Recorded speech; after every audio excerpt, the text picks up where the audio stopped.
তাদেরকে লানত দেয়া হয়েছে যারা শুধু কসম কাটে, মুনাফেকেরা। সকালবেলা কুরবানির হাটে যাবে গরু বিক্রি করতে, বউরে কয়, বউ একটা দাম কম। বউ বলে, কত কমো? বল যে 50,000। তো বউ কয়, বললাম 50,000। তো এরপর বাজারে যখন নিয়ে গেছে, এক লোক এসে বলতেছে, ভাই গরুটা 40,000 দিবেন? তখন সে বলে, আল্লাহর কসম, সকালবেলা একজন 50,000 দাম কইছে, দেই নাই। সকালে 50,000 কইছে, এরই তো দেই নাই, আপনার 40,000 কেমনে দেই? এরকম ডাকাইত আছে রাডাই। আল্লাহ রাসূল সাল্লাল্লাহু আলাইহি ওয়াসাল্লাম মদিনার খেজুরের বাগান বাজার পরিদর্শনে গেলেন। যে খেজুরের স্তূপ দেখে আল্লাহ রাসূল সাল্লাল্লাহু আলাইহি ওয়াসাল্লাম খেজুরের স্তূপে হাত ঢুকায় দিলেন। ঢুকায় দেওয়ার পরে তিনি দেখলেন পানি, ভিতরে কি? আর উপরে শুকনা খেজুর। আল্লাহর হাবিব বললেন, ভিতরে পানি, উপরে শুকনা কেন? কয়, বৃষ্টি হয়েছে। আর বৃষ্টি হলে তো সব জায়গায় পানির সয়লাভ থাকবে। আল্লাহ রাসূল সাল্লাল্লাহু আলাইহি ওয়াসাল্লাম রেগে গেলেন আর বললেন, মান গাশশানা ফালাইসা মিন্না। যে আমাদেরকে ধোঁকা দেয় সে আমার উম্মত হতে পারে। The person who deceives us, he is not among আস। যে লোক আমাদের ধোঁকা দেয় সে আমাদের অন্তর্ভুক্ত। মুসলমানরা কি ধোঁকা দিতে পারে? খাদ্যে ভেজাল দিতে পারে? ওজনে কম দিতে পারে? মাছে ফরমালিন দিতে পারে? টেন্ডারবাজি করতে পারে? চাঁদাবাজি করতে পারে? ক্যাসিনোর ব্যবসা করতে পারে? পারে পারে। এজন্য আমরা যেন ধোঁকাবাজি না করি। ধোঁকাবাজে ভরে গেছে বাংলাদেশ। এই ধোঁকাবাজি থেকে আমাদেরকে বেঁচে থাকতে হবে যদি প্রিয় নবীর উম্মত হতে চাই, ঠিক কিনা? তাহলে আল্লাহ তাআলার কাছে সবচাইতে প্রিয় জায়গার নাম সবাই বলেন। আর সবচেয়ে অপছন্দনীয় জায়গার নাম বাজার। হাদিসটা সহিহ বুখারীতে এসেছে। এমন বাজার যেখানে মদের আড্ডাখানা, যেখানে ক্যাসিনোর ব্যবসা, হারাম ব্যবসা, ওইটা আল্লাহর কাছে অপছন্দনীয় বাজার। কিন্তু এমন বাজার যেখানে জুয়ার আড্ডা বসে, এমন বাজার যেখানে মদ বিক্রি হয়, এমন বাজার যেখানে নর্তকীদের নাচ গান চলে, এমন বাজার যেখানকার ব্যবসায়ীরা পণ্য বিক্রি করার জন্য খালি কসম কাটে, এরকম আছে না নাই?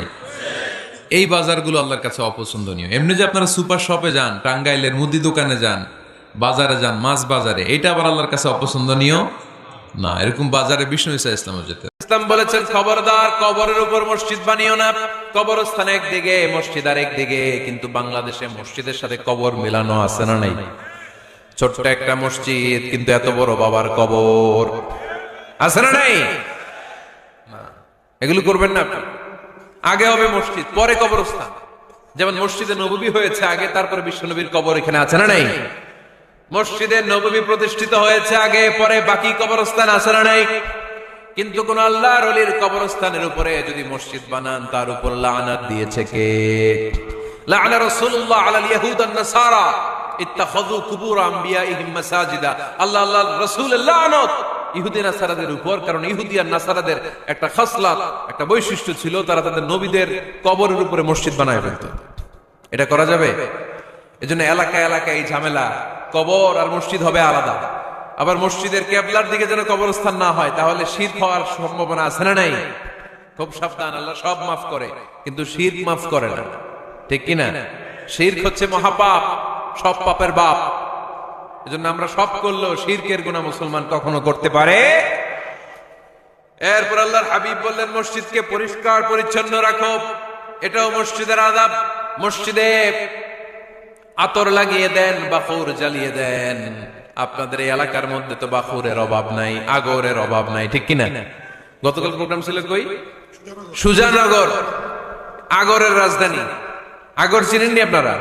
হ্যাঁ, এই যে দেহনিল উদ পারফিউম, আপনাদের এই যে মাহতাব সাহেবের আল হারামাইন, এরপরে যে আজমল কোম্পানি, এও আপনাদের এই মৌলভীবাজার এলাকার। এরকম অনেক কোম্পানি আছে দুবাই ভিত্তিক, গোটা বিশ্বে ওনারা ব্র্যান্ডিং করেছে।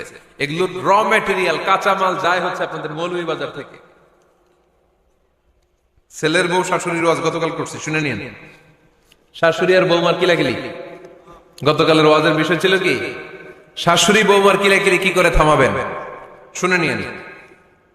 আচ্ছা, ঠিক আছে, মুফতি সাহেবদের কাছ থেকে জেনে নেবেন এই প্রশ্ন। আমি উত্তর দিলে আবার কিলাকিলি লেগে যাবে বাংলাদেশ। কিলাকিলির দরকার নেই। সম্মানিত ভাইয়েরা, মসজিদ পরিষ্কার পরিচ্ছন্ন রাখবেন, এই বাখুর জ্বালাবেন, দেহনিল উদ, এই পারফিউম গুলো ছড়িয়ে দিবেন। মসজিদের মধ্যে অনেক মসজিদের দুর্গন্ধ আছে না নাই? এই কার্পেটের মধ্যে ময়লা পরিষ্কার করে না। আল্লাহর হাবিব সাল্লাল্লাহু আলাইহি ওয়াসাল্লাম বলেছেন, খবরদার। আম্মা জান আয়েশা বর্ণনা করেন, আমার রাসূলুল্লাহ সাল্লাল্লাহু আলাইহি ওয়াসাল্লাম বিবিনাইল মসজিদ ফি দুয়ার ওয়া আন তুতায়্যাবা ওয়া তুনাযযাফ, আমরা যেন এলাকা এলাকায় মসজিদ বানাই, মসজিদগুলোকে যেন পারফিউম দিয়ে আতর দিয়ে সুগন্ধময় করে দেই, বিশ্বনবী আদেশ করেছেন। সুবহানাল্লাহ পড়ো। এজন্য কোনো অপরিচ্ছন্ন মসজিদ থাকতে পারবে না। মসজিদের পাশ দিয়ে গেলে আতরের ঘ্রাণে আমোদ হয়ে লোকজন যেন বুঝতে পারে এটা আল্লাহর ঘর, মসজিদ। চিল্লায় বলেন ঠিক কিনা? এরপরে আল্লাহর হাবিব সাল্লাল্লাহু আলাইহি ওয়াসাল্লাম বলেছেন, মসজিদের আরেকটা আদব হলো মসজিদকে অতিমাত্রায় ডিজাইন না করা। বেশি ডিজাইন করা যাবে না। এমন ডিজাইন করা যাবে না যে এটা মসজিদ বুঝাই যায় না। এত লাইটিং ফাইটিং করে, এটা কি মসজিদ না কমিউনিটি সেন্টার বুঝাই যায় না? আছে না নাই? আছে। এরকম যেন আমরা না করি সম্মানিত ভাইরা। বিশেষ করে মসজিদের সামনের দেয়ালে। কোন দেয়ালে? সামনের দেয়ালটা কেবলার দিকে যেই দেয়াল, এই দেয়ালটা হতে হবে ফ্রেশ, যাতে করে মানুষের দৃষ্টি আকর্ষণ না করে। প্রায় মসজিদের দেয়ালের মাঝখানে দেখবেন আপনি ক্যালেন্ডার ঝুলায় রাখে, আছে না নাই? মৌলভীবাজারের কি অবস্থা? খিতা খবর আছে? তো এই যে ক্যালেন্ডার ঝুলায় রাখে, ওইখানে দেখবেন বিভিন্ন মসজিদের ছবি, এতিমখানার ছবি, মানুষের ছবি। তো মানুষ নামাজও পড়ে, আবার ওগুলোও তাকায়, আছে না নাই? প্রথম কাতারে পরে ওইখানে কি লেখা, এগুলো পরে তার ডিস্টার্ব হচ্ছে না? এই মুসল্লির দৃষ্টি যাতে অন্যদিকে না যায়, এটা খেয়াল রাখতে হবে। যদি পারা যায় মসজিদের সামনে কোনো ঘড়ি টড়ি চলবে না। ঘড়ি মসজিদের পেছনের দেয়ালে, সময়সূচি পেছনের দেয়ালে, সব পেছনে। সময় কয়টা বাজে ওটা ইমাম দেখলে চলবে, ইমাম এভাবে দেখে নিবে, আপনারাও দেখে নিবেন। কিন্তু সামনের দেয়ালটা যত সিম্পল করা যায়। আল্লাহর হাবিব সাল্লাল্লাহু আলাইহি ওয়াসাল্লাম নামাজ পড়া অবস্থায় সামনে এমন কিছু রাখতেন না যেটার দ্বারা আল্লাহর হাবিব সাল্লাল্লাহু আলাইহি ওয়াসাল্লামের সালাতে মনোযোগ অন্যদিকে চলে যায়। আমরা যখন সালাত পড়ি, যদি অন্যদিকে তাকাই, ফেরেশতার মাধ্যমে আল্লাহ একটা ডাক দেয়, বলে আকবিল, এই বান্দা ফিরে আয়, তোর নজর থাকা দরকার সিজদার জায়গায়, ফিরে আয়। আপনি আবার যখন অন্যদিকে তাকান, আল্লাহ বলে ফিরে আয়, সিজদার দিকে তাকা। আপনি আবার যখন ঘড়ির দিকে তাকান, আল্লাহ বলে আকবিল, ফিরে আয়, সিজদার দিকে তাকা। আপনি যখন আবার অন্যদিকে তাকান, তখন আল্লাহ বলে লা হাজাতা লি ইলা সালাতি, তোর এই নামাজের দরকার আমার নাই। নাউজুবিল্লাহ পড়বেন না? তোর এই নামাজের দরকার আমার নাই। অজু করে কষ্ট করে যাকে খুশি করার জন্য আপনি সালাতে দাঁড়ালেন, উনি যদি বলে এই নামাজের দরকার নেই, তা কার জন্য নামাজ পড়লেন আপনি? কথা কি বুঝতে পেরেছেন? এই জন্য এলাকার গণ্যমান্য ব্যক্তিবর্গ আছে, আমাদের চেয়ারম্যান সাহেব আছে, আরো অন্যান্য বিজনেস ম্যাগনেটরা আছে। আপনারা মসজিদ যখন নির্মাণ করবেন, সামনের দেয়ালটা যত সাদামাটা হতে পারে ততই ভালো। এমনকি জায়নামাজের মধ্যে এখন কাবা ঘরের ছবি আছে না নাই? আছে না? কি মুসলমান আমরা নিজের কাবারে নিজে লাথি মারি নামাজের আগে, মনের অজান্তে নিজের কাবাকে নিজে লাথি মারছি। এরকম জায়নামাজ ব্যবহার করা নিষেধ। চিল্লায় বলেন ঠিক কিনা? সাদা ফ্রেশ জায়নামাজ বাজারজাত করেন, আপনাদের সিদ্ধান্তই ওনাদের ব্যবসা বয়কট হয়ে যাবে। আপনারা যদি এখন থেকে মসজিদের মিনারা আর কাবা ঘরের যে প্রতিকৃতি বা ছবি, এরকম ছবি সম্বলিত জায়নামাজ কিনা বন্ধ করে দেন, এদের মার্কেট থাকবে? কথা বলেন। কালকে থেকে আমরা জায়নামাজ কেনার সময় ফ্রেশ জায়নামাজ কিনব। কোন মসজিদ, কোন মিনার, আমাদের কাবা ঘরের ছবি সম্বলিত কোন জায়নামাজ কিনা যাবে? আওয়াজ করে বলেন যাবে। তো আজকে যে সূরা থেকে কথা শুনবো, সূরার নাম সূরাতুল জুমআহ। সূরার নাম সূরাতুল জুমআহ। বলেন সূরার নাম কি? সবাই বলেন সূরাতুল জুমআহ। আবার বলেন সূরাতুল জুমআহ। এই তো হয়ে গেছে। I consider this program as a class মনে করি। I consider this tafsir as a class. তো উত্তর করতে হবে। টিচার প্রশ্ন করলে কি করতে হয়?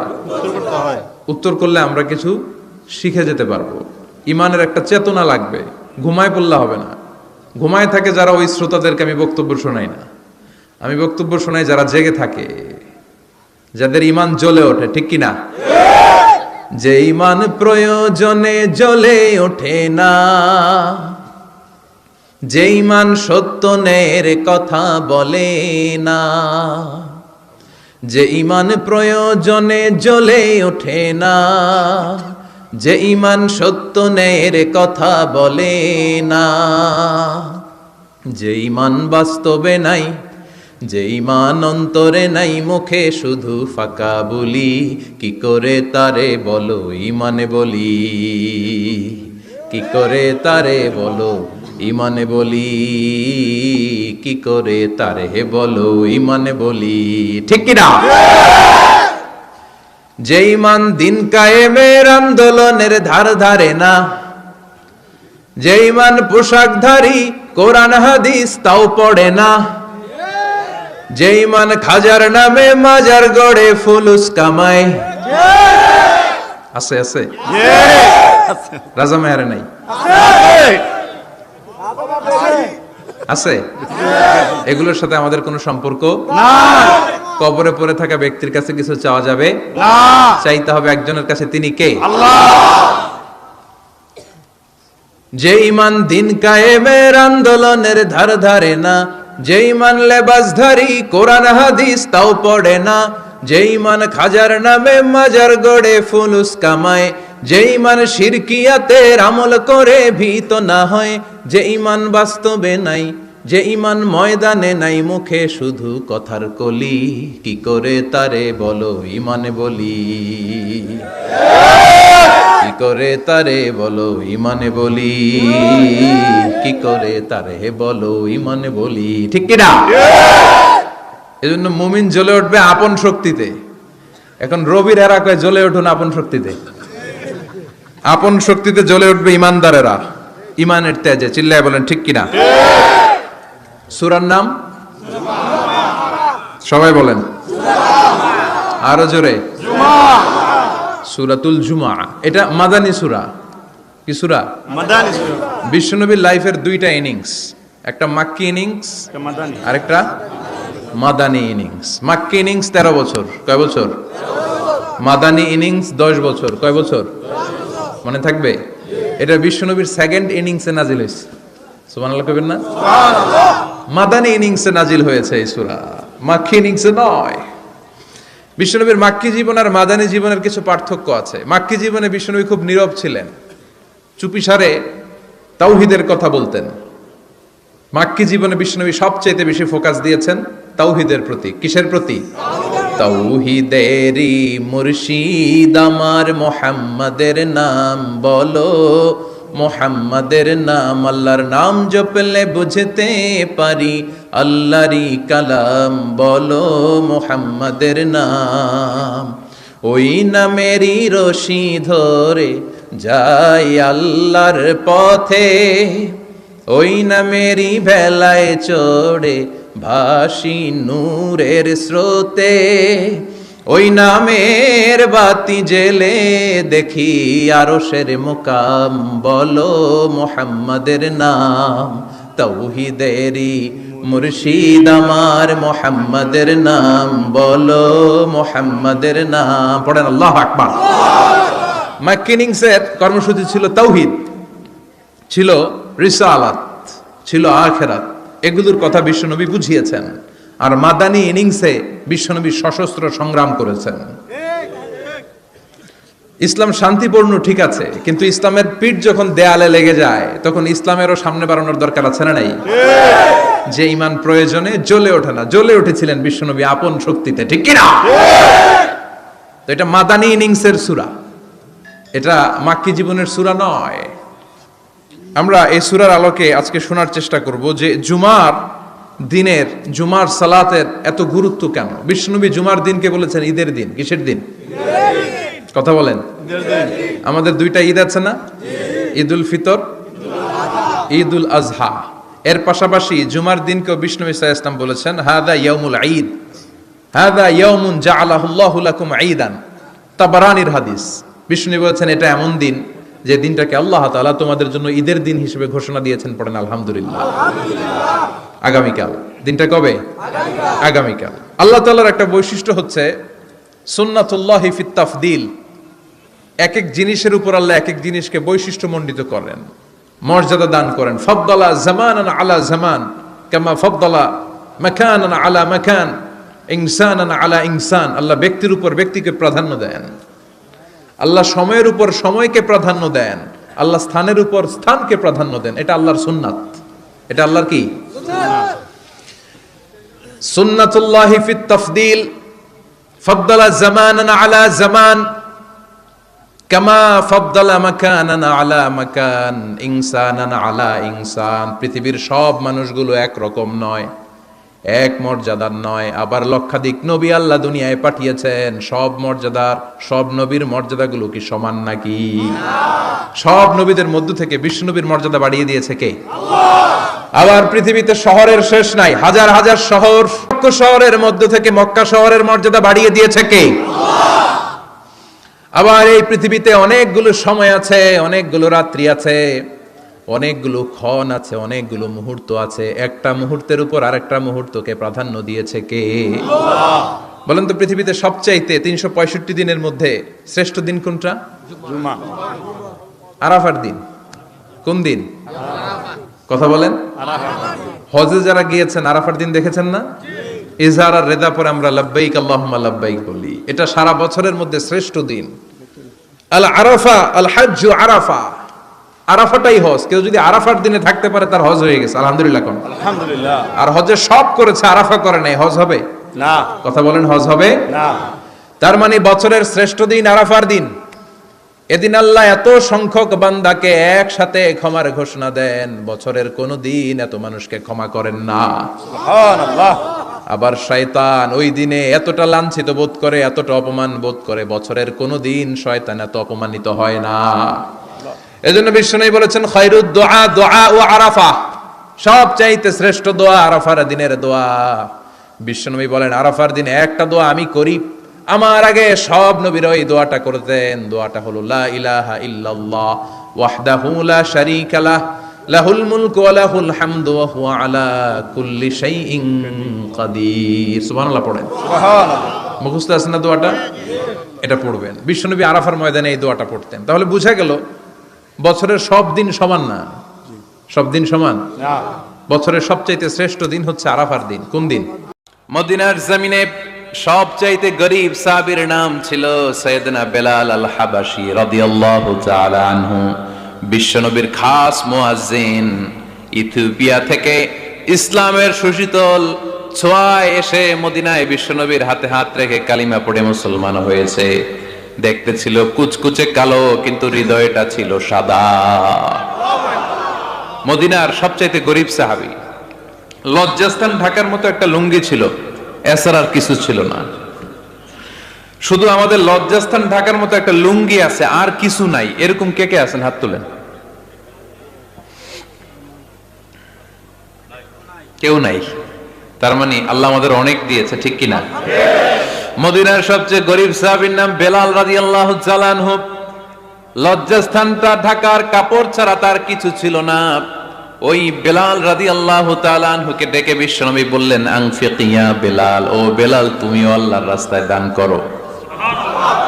আনফিক ইয়া বেলাল লা তাখশা মিন যিল আরশি ইকলালা। ও বেলাল, আল্লাহর ধনভাণ্ডারে কমতি নাই, তুমি দান করো, তোমারও বাড়ায়া দিবে কে?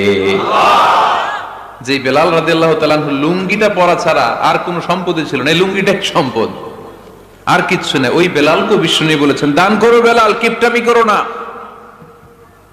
যে রবের সন্তুষ্টির জন্য তুমি দান করবা, ওই রবের কোনো কমতি নাই, ঘাটতি নাই। গোটা বিশ্বের সবার সব ডিমান্ড পূরণ করে দিল, যার যত চাহিদা সব দিয়ে দিল, আমার আল্লাহর ধনভাণ্ডারের 1 ইঞ্চিও কমবে না।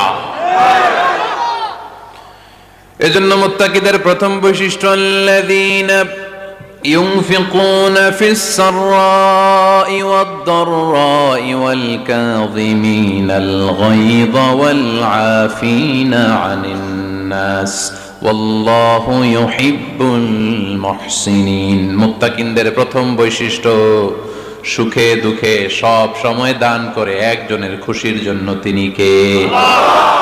দান করলে যে আল্লাহ বাড়ায় দেয়, বিশ্বাস হয়? বিশ্বাস হয়? বাড়িয়ে দিবে আল্লাহ। মাসালুল লাযীনা ইউনফিকুনা ফি সাবিলিল্লাহি কামাসালি হাব্বা আনবাতাত সাবআ সানাবিলা ফি কুল্লি সুমবুলাতিন মিআতু হাব্বা ওয়াল্লাহু ইউদাঈফু লিমান ইয়াশাউ ওয়াল্লাহু ওয়াসিউন আলীম। সুবহানাল্লাহ পড়ে। আল্লাহর রাস্তায় দানের দৃষ্টান্ত চারা গাছের মতো। যেই চারা গাছ রোপণ করে দিলে সেখান থেকে শীষ গজায় 7টা, ওই 7টা শীষ থেকে প্রতিটা শীষ থেকে হয় শত শস্য দানা, মানে 700। আপনি 1 টাকা দান করলে আল্লাহ 7 গুণ, 100 গুণ থেকে 700 গুণ বাড়ায় দিবে। আল্লাহর প্রাচুর্যতার কোনো কমতি নাই, আল্লাহর ভান্ডারে কোনো ঘাটতি নাই, আছে? এজন্য দিতে হবে। কি করতে হবে? দিলে নতুন করে আসে, না দিলে আসে না। বিশ্বাস হয়? অনেকে বিশ্বাস করে না। আল্লাহ বলেন আনফিক ইয়া আদম উনফিক আলাইক, এই বনি আদম দাও, দিলে আমিও দেব। অনেকে আমরা ধরে রাখি দেখে নতুন কিছু আসে না। আপনার হাতে 5 কেজির একটা বস্তা, তো এটা ধরে রাখলে আরেকটা নিতে পারবেন? এটা ফালাই দিলে না 10 কেজি ধরতে পারবেন? কথা কয় না? 5 কেজির এটা দিয়ে দেন, 20 কেজি আসবে। 20 কেজির ওইটা দিয়ে দেন, 40 কেজি আসবে। আর 5 কেজি ধরে রাখলে নতুন কিছু আসবে। আনফিক ইয়া ইবনা আদম উনফিক আলাইক, হে বনি আদম দান করো, তুমি দিলে আমি তোমারে দিব। সুবহানাল্লাহ পড়েন। তবে এই দানটা গোপনে হলে ভালো। প্রকাশ্যে দান করলেও আল্লাহ কবুল করে, কিন্তু গোপনে করলে বেশি খুশি হয় কে? গোপন দান। আল্লাহ তাআলার রাগ আর ক্রোধ যদি আপনার উপর থেকে থাকে, গোপন দান আল্লাহর ক্রোধ আর রাগকে কমিয়ে দেয়। গোপন দান করলে আল্লাহ খুশি হয়ে যায়। আল্লাহর যদি কোনো রাগ, গোসা, ক্রোধ থাকে আপনার উপর, এটা কমে যাবে। 7 শ্রেণীর ব্যক্তিকে আল্লাহ তাআলা আরশের নিচে ছায়া দিবেন কিয়ামতের দিন, যেদিন সে ছায়া ছাড়া আর কোনো ছায়া থাকবে না।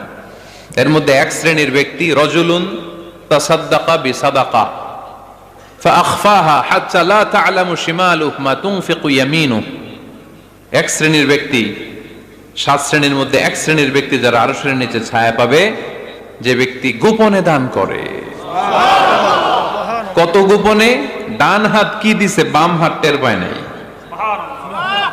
তার মানে অনেক গোপনে দান করেছে। এই গোপনে দান করলে খুশি হয় কে?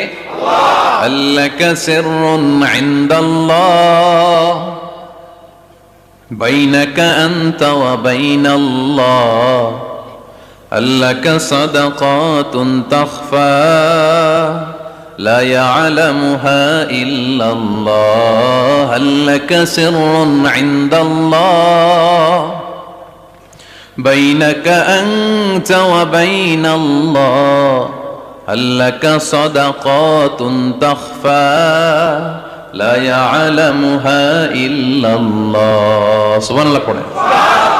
আল্লাকা সিররুন ইনদাল্লাহ, তোমার আর তোমার রবের মাঝে গোপন কোন ডিলিংস আছে কি, যেটা তুমি আর তোমার রব শুধু জানো? তোমার জীবনে এমন গোপন দান আছে নাকি যেটা আল্লাহ ছাড়া কেউ দেখেনি? ওই দানগুলোরে পছন্দ করে কে? আল্লাহ। যারা দুনিয়ার বুকে সচ্ছল এবং অসচ্ছল অবস্থায় দান করে, কিয়ামতের দিন আমলনামা দেখে তারা অবাক হয়ে যাবে, বলবে আল্লাহ এত ভালো কাজ আমি দুনিয়ায় করি নাই, হয়তো এটা আমার আমলনামা নয়, ফেরেশতারা ভুল করে অন্যের আমলনামা আমাকে দিয়ে দিয়েছে। আল্লাহ বলবে না, আমার ফেরেশতারা ভুল করে না। ফেরেশতারা ভুল করে নাকি? তোমার আমলনামাই তোমার হাতে পৌঁছেছে। দানকারী বলবে আল্লাহ এত ভালো কাজ আমি করি নাই, কি করে এত আমলের পাহাড়? আল্লাহ বলবে ওই যে আমার খুশির জন্য, আমার ভালোবাসায় দুনিয়ার বুকে যে তুমি দান করেছো, ওই দানের সওয়াবটাকে পাহাড় পরিমাণ বড় করে আমি আল্লাহ নিজ দায়িত্বে তোর আমলনামায় ঢুকিয়ে দিয়েছি। সেই বুখারীর বর্ণনা, কামা ইউরাব্বি আহাদুকুম ফুলুওয়াহু, তোমরা তোমাদের গাভী যেমনে পালো। বাছুর পালন কারা কারা দেখি? মাশাআল্লাহ, অনেক গরু টরু আছে তো এলাকায়। ছাগল পালন কারা কারা? ওট পালন কারা কারা দেখি? ওট নাই তো আল্লাহ রাসূল সাল্লাল্লাহু আলাইহি ওয়াসাল্লাম বললেন, তোমরা যেমনি ওটের বাচ্চা পালো, বাছুর পালো, পেলে পুষে যেমনি বড় করো, তোমার ওই ছোট্ট দান, ওই দানটা যেহেতু আমার খুশির জন্য দিয়েছিলা, ওইটারে আমি পালছি। তোমরা যেমনি বাছুর পালছো, আমি আল্লাহ তোমার ছোট্ট দানের সওয়াবটাকে পেলেছি, পেলে পুষে ইয়া বড় উহুদ পাহাড়ের সমান করে এরপরে তোমার আমলনামায় উঠাইয়া দিছি। তাহলে মুত্তাকি বান্দার প্রথম গুণ, তারা দান করে, সর্বাবস্থায় দান করতে হবে। ফিস সাররা, সুখের সময়ও করব, ওয়া ফিদ দাররা, দুঃখের সময়ও করব। সুখের সময় যদি আমি বছরে 10,000 টাকা দান করি, দুঃখের সময় 10 টাকা তো দিতে পারবো। কথা বুঝে নাই বোধহয়? কষ্টের সময় অল্প দিব, কিন্তু দেয়ার ধারাবাহিকতাটা আমরা চালিয়ে যাব। পারা যাবে? এজন্য আল্লাহ বললেন, আল্লাযীনা ينفقون في السراء والضراء والكاظمين الغيظ والعافين عن الناس والله يحب المحسنين سبحان الله আমার মুত্তাকি বান্দাদের প্রথম বৈশিষ্ট্য ইউনফিকুনা ফিস সাররাই ওয়াদ দাররা, সুখে দুঃখে সচ্ছল কিংবা অসচ্ছল যে অবস্থায় থাকুক না কেন তারা আমার রাস্তায় দান করে। দান করলে খুশি হয়ে যায় কে? আল্লাহ। সাদাকা করলে আপনারে পছন্দ করবে কে? আল্লাহ। যাকাত দিলে পছন্দ করে কে? আল্লাহ। দে যাকাত, দে যাকাত তোরা দে রে যাকাত, দে যাকাত, দে যাকাত তোরা দে রে যাকাত, তোর দিল খুলবে পরে আগে খুলুক হাত, দে যাকাত, দে যাকাত তোরা দে রে যাকাত। পড়েন আমিন। দিল পরে খুলবে, আগে হাত খুলতে হবে। উপরের হাত নিচের হাতের চাইতে সেরা। যে ব্যক্তি নেয় তারে আল্লাহ পছন্দ করে না, যে ব্যক্তি দেয় তারে ভালোবাসে কে? আল্লাহ।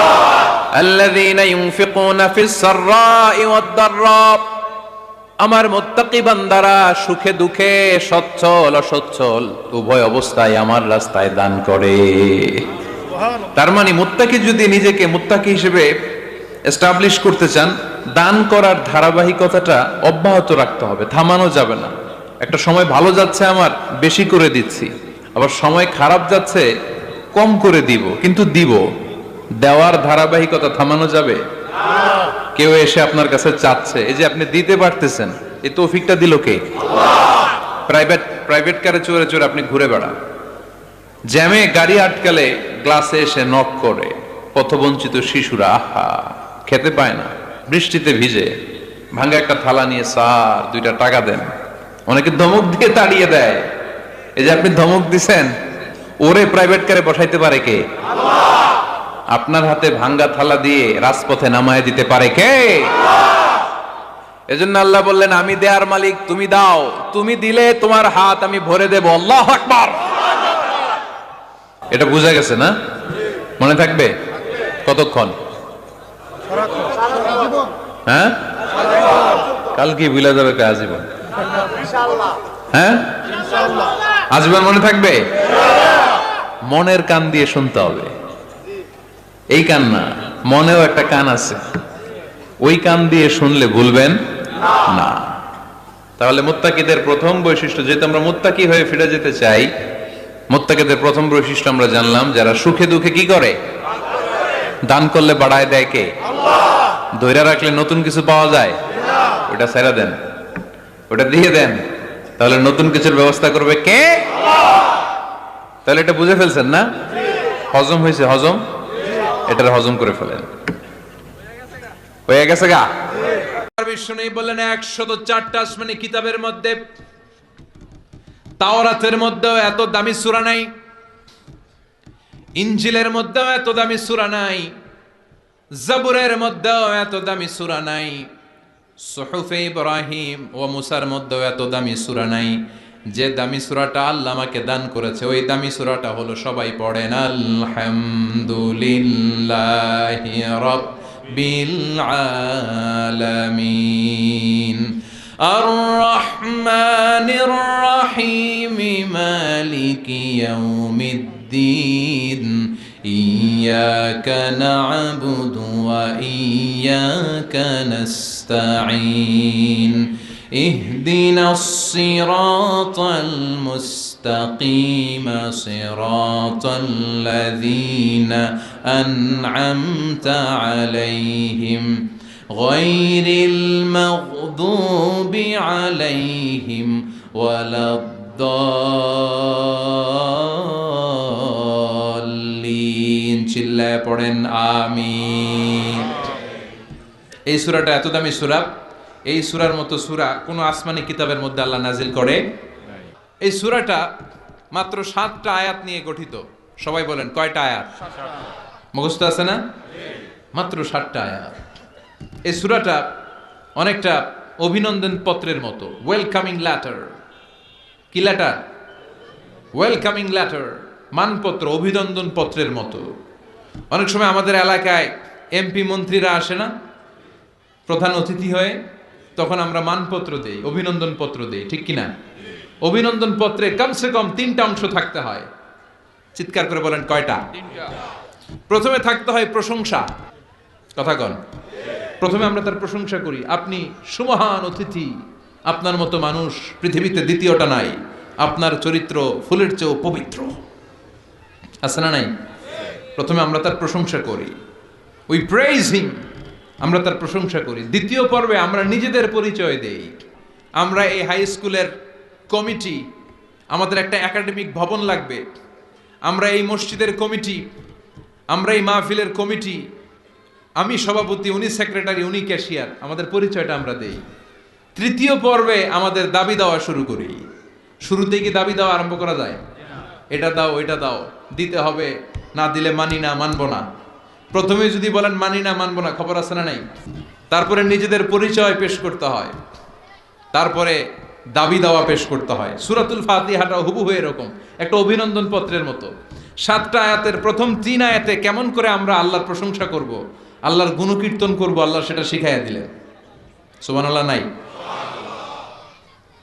চতুর্থ আয়াতে কেমন করে আমরা আমাদের নিজেদের পরিচয়টা আল্লাহর কাছে পেশ করব, সেটা আল্লাহ শিখাইয়া দিলেন।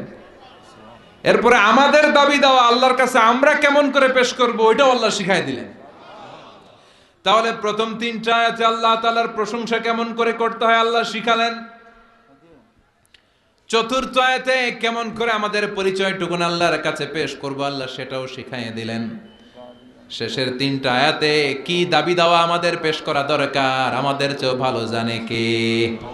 কেউ যেটা জানে না, জানে কে? আমরা আমাদেরকে যত ভালোবাসি, আমাদেরকে আমাদের চাইতে বেশি ভালোবাসে কে? সুবহানাল্লাহ, বাড়িতে গিয়ে কইন। আপনি আপনারে যত ভালোবাসেন, আল্লাহ তাআলা আপনার চাইতে আপনারে বেশি ভালোবাসে। আল্লাহু আকবার। প্রথম 3 আয়াতে প্রশংসা বাণী, চতুর্থ আয়াতে নিজেদের পরিচয়, পঞ্চম, ষষ্ঠ এবং সপ্তম আয়াতে কেমন করে দাবি দাওয়া পেশ করব সব শিখায়া দিলেন কে? এই সূরাতুল ফাতিহা, এটা কিন্তু আল্লাহর সাথে আমাদের কনভারসেশন বুঝেন তো, কথোপকথন, ডায়ালগ। আমরা তো গড়গড় গড়গড় করে পড়ে শুধু সামনে আগাই, আসলে পড়াটা এমন নয়। সূরাতুল ফাতিহা যখন পড়ি, এই 7টা আয়াত পড়ার সাথে সাথে আল্লাহ তাআলা আমাদের সাথে কথা বলেন। আমরা যখন বলি আলহামদুলিল্লাহি রাব্বিল আলামিন, তখন আল্লাহ আমাদের সাথে কথা বলেন। আমরা যখন বলি আর রহমানির রাহিম, তখনও তিনি কথা বলেন। তার মানে প্রতিটা বাক্যের উত্তর আল্লাহর পক্ষ থেকে আছে না নাই? আমরা যখন পড়ি আলহামদুলিল্লাহি রাব্বিল আলামিন, আল্লাহ ফেরেশতাদের ডেকে বলে হামিদানি আব্দি, নজর করে দেখ আমার বান্দা আমার প্রশংসা শুরু করে দিয়েছে। আল্লাহু আকবার। তোদেরকে বলেছিলাম ইন্নী জাইলুন ফিল আরদি খলিফা, আমি দুনিয়ার বুকে মানুষ বানাবো। তোরা বলেছিলি মানুষ বানিয়ে লাভ নাই, আমরাই তো ভালো, আমরাই তো ভালো। কেন আপনি মানুষ বানাবেন? মানুষ দুনিয়াতে মারামারি করবে, কাটাকাটি করবে, রক্তপাত করবে, কিলাকিলি করবে, হরতাল দিবে। হরতাল আছে না নাই? কিলাকিলি আছে না নাই? গদিলে টানাটানি আছে না নাই? মানুষ তো রক্তপাত করবে। আল্লাহ মানুষ কেন? আমরাই তো ভালো। আল্লাহ বলেছিলেন ইন্নী আ'লামু মা লা তা'লামুন, আমি যেটা জানি তোরা সেটা জানিস না। চিৎকার করে বলেন ঠিক কিনা? তো ফেরেশতাদেরকে দেখানোর জন্য আল্লাহ বলবেন হামিদানি আব্দি, দেখ তোরা মানুষ বানাতে নিষেধ করেছিলি, নজর করে দেখ আমার বান্দা আমার প্রশংসা গাওয়া শুরু করে দিয়েছে। এরপর আমরা যখন বলি আর রহমানির রাহিম, আপনি দয়ালু, আপনি মেহেরবান, আল্লাহ বলে নজর করে দেখ আসনা আলাইয়া আবদি, আমার বান্দা আমার গুণকীর্তন করা শুরু করেছে। আমরা যখন পড়ি মালিক ইয়াউমিদ্দিন, আল্লাহর সাথে সাথে বলে দেয় মাজ্জাদানি আবদি, আমার বান্দা আমার মর্যাদার বর্ণনা দিয়েছে। সুবহানাল্লাহ। এরপরে আমরা যখন বলি ইয়াকা না'বুদু ওয়া ইয়াকা নাস্তাঈন, আল্লাহ বলে হাযা বাইনি ওয়া বাইনা আবদি, এই কথাটা আমার বান্দার সাথে সম্পৃক্ত, এটা আমার আর আমার গোলামের ব্যাপার। এত চমৎকার কথা আমার বান্দা বলেছে, আমি আমার বান্দার উপর এত খুশি হয়েছি, এখন আমার বান্দা আমার কাছে যা চাইবে তাই দিয়ে দেব। এভাবে কনভারসেশন হয়। আমরাও বলি, আল্লাহও বলে। আমরা বলি উনি শোনেন, উনি বললে আমরা শুনি। এরকম একটা ফিলিংস আমাদের অন্তরের ভেতরে থাকার দরকার আছে না নাই? 7টা বাক্য, শুধুমাত্র কেবলমাত্র কয়টা বাক্য? চিল্লায় বলেন। সালাতের মধ্যে আমাদের অনেকের মনোযোগ থাকে না, এরকম একটা অভিযোগ অনেকের আছে না নাই? যে হুজুর অনেক চেষ্টা করে মনটারে ধরে রাখতে পারে না, মন একবার এদিকে যায় আরেকবার ওদিকে যায়, একবার ডানে একটা বায়ে। মনকে আরবিতে বলে কলব। চিল্লায় বলেন, মনকে আরবিতে কি বলে? কলব শব্দের অর্থ হচ্ছে নাড়াচাড়া করে, যেটা পরিবর্তন হয়। পৃথিবীতে সবচাইতে নাড়াচাড়া করে যে জিনিসটা এদিকে দিকে ছোটে, ওটা হচ্ছে মন। ওটা কি? পাগল মোহন, মোহন রে মন কেন এত কথা বলে। কত কথা কয় এই মন, কত দিকে যায় এই মন। এখন আমার মন আছে এখানে, একটু পরে ছুটছে ঢাকা, এরপরে সৌদি, এরপরে আমেরিকা। পাসপোর্ট ভিসা কিছু লাগছে? কথা কন। এটা খুব দ্রুত ছুটে চলে যেতে পারে, এজন্য এটাকে ধরে রাখতে হয়। নামাজের মধ্যে যদি মনটারে ধরে রাখতে হয়, কি কি পড়তেছেন অর্থ জানার দরকার আছে না নাই? আসুন আজকের এই তাফসির মাহফিলে অন্তত প্রতিদিন সূরাতুল ফাতিহার মধ্যে যে 7টা আয়াত আমরা পড়ি, এগুলোর অর্থ জেনে যাই, কি বলে আল্লাহর প্রশংসা করি, জানার দরকার আছে না নাই? আসুন মনোযোগ দিয়ে একটু শিখার চেষ্টা করি। প্রথম আয়াতে আল্লাহ বলছেন আলহামদুলিল্লাহি রাব্বিল আলামিন, সকল প্রশংসা বহুমাত্রিক জগতের প্রতিপালক আল্লাহ তাআলার জন্য। সুবহানাল্লাহ পড়েন। আর রহমানির রহিম, দয়াময় মেহেরবান প্রভু হে। মালিক ইয়াউমিদ্দিন, তিনি প্রতিফল দিবসের মালিক। ইয়্যাকা না'বুদ ওয়া ইয়্যাকা নাস্তাঈন, আমরা শুধুই আপনার ইবাদত করি, আমরা শুধুই আপনার কাছে সাহায্য চাই। ইহদিনাস সিরাতাল মুস্তাকিম, প্রভু হে আপনি সহজ সঠিক সহজ সরল পথের দিশা দেন। সিরাতাল্লাযীনা আন'আমতা আলাইহিম, তাদের পথ যে পথে আপনার রহম বরকত অবারিত। গায়রিল মাগদুবি আলাইহিম ওয়ালাদ-দাল্লিন, আমরা অভিশপ্তদের পথও চাই না, আমরা পথভ্রষ্টদের পথও চাই না। আমিন। চিৎকার করে পড়েন আমিন। তার মানে প্রথমে কি করে প্রশংসা করব আল্লাহ শিখালেন, পড়েন আলহামদুলিল্লাহি রাব্বিল আলামিন। সকল প্রশংসার মালিক, বহুমাত্রিক জগতের পালনকর্তা আল্লাহর জন্য। প্রশংসা কার জন্য? আল্লাহর জন্য। চিৎকার করে বলেন প্রশংসা কার? আল্লাহ। প্রথম শব্দটা হচ্ছে আলহামদু। প্রথম শব্দটা কি? হামদুন মানে প্রশংসা। আওয়াজ করে জবাব দিতে হবে মুসলমান, হামদুন মানে কি? প্রশংসার মালিক কে? আল্লাহ। এক সাহাবী নিজ থেকে মনে মনে নিজের ইচ্ছায় ভেতর থেকে আল্লাহর 4টা তাসবিহ বানায় ফেলছে। ওই 4টা তাসবির প্রথম তাসবিহটা ছিল এই হামদ শব্দ থেকে নেয়া, মানে হামদান মানে কি? কাসীরান তাইয়িবান মুবারাকান ফি। বিশ্বনবী নামাজ পড়াচ্ছেন, রুকু থেকে উঠলেন, সামি আল্লাহু লিমান হামিদা। পেছন থেকে সাহাবারা পড়ল রব্বানা। আরেকজন সাহাবী অতিরিক্ত বাড়িয়ে পড়ল হামদান কাসীরান তাইয়িবান মুবারাকান ফি। 4টা তাসবিহ বাড়িয়ে পড়েছে। চিৎকার করে বলতে হবে কয়টা? এই 4টা তাসবিহ কিন্তু বিশ্বনবী ওই সাহাবারে শিখায় নাই। নামাজ শেষ, বিশ্বনবী বললেন, আমি যখন রুকু থেকে দাঁড়িয়ে বলেছি সামি আল্লাহু লিমান হামিদা, তোমরা ফিসফিস করে পড়েছো রব্বানা ওয়ালাকাল হামদ, খুব ভালো, কিন্তু কে যেন ফিসফিস করে অতিরিক্ত পড়েছো হামদান কাসীরান তাইয়িবান মুবারাকান। সবাই পড়েন হামদান কাসীরান তাইয়িবান মুবারাকান। আওয়াজ করে পড়েন। 1 নাম্বারটা কি? 2 নাম্বার, 3 নাম্বার, 4 নাম্বার। আবার বলেন। বিশ্বনবী বললেন, এই 4টা তাসবিহ যে তুমি পড়ছো, কই পাইছো? মিন আইনা ওয়াজাদতা হাযিহি তাসবিহাত, এই তাসবিহগুলো কই পেয়েছো? আমি তো শিখাই নাই। কে পড়েছো এই তাসবিহটা? দাঁড়াও। কেউ দাঁড়ায় না, ডানে বায়ে সামনে পেছনে কেউ দাঁড়ায় না। বিশ্বনবী অভয় দিলেন, বললেন, আমি কিছু বলবো না, কে পড়েছো দাঁড়াও। এক সাহাবী দাঁড়িয়ে বলল, ইয়া রাসূলুল্লাহ, আমি পড়েছি, আমাকে মাফ করে দেন। সুবহানাল্লাহ পড়ে। বিশ্বনবী বললেন, কেন পড়লি? আমি তো শিখাই নাই। সাহাবী বলে, নবী, আল্লাহর প্রশংসা আমার কম কম করলে ভালো লাগে না, আমার করতে মন চায় বেশি বেশি। এজন্য আমি বানাইছি এটা। আমি কি করছি? বানিয়েছি। I fabricated from my own. আমি আমার থেকে বানিয়েছি। ও নবী, আপনি তো শিখান নাই, আবু বকরও শিখায় নাই, ওমরে ফারুকও শিখায় নাই, দুনিয়ার কেউ এই 4টা তাসবিহ আমারে শিখায় নাই।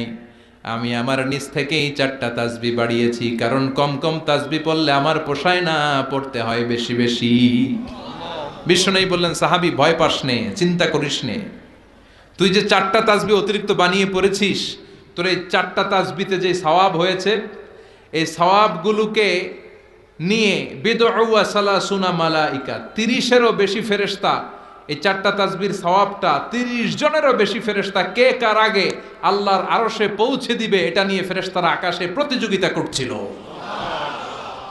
এজন্য সবসময় প্রশংসা করতে হবে একজনের। চিৎকার করে বলেন, তিনি কে? আজীবন যদি প্রশংসা করি, আল্লাহর প্রশংসা করে শেষ করা যাবে? কথা বলেন।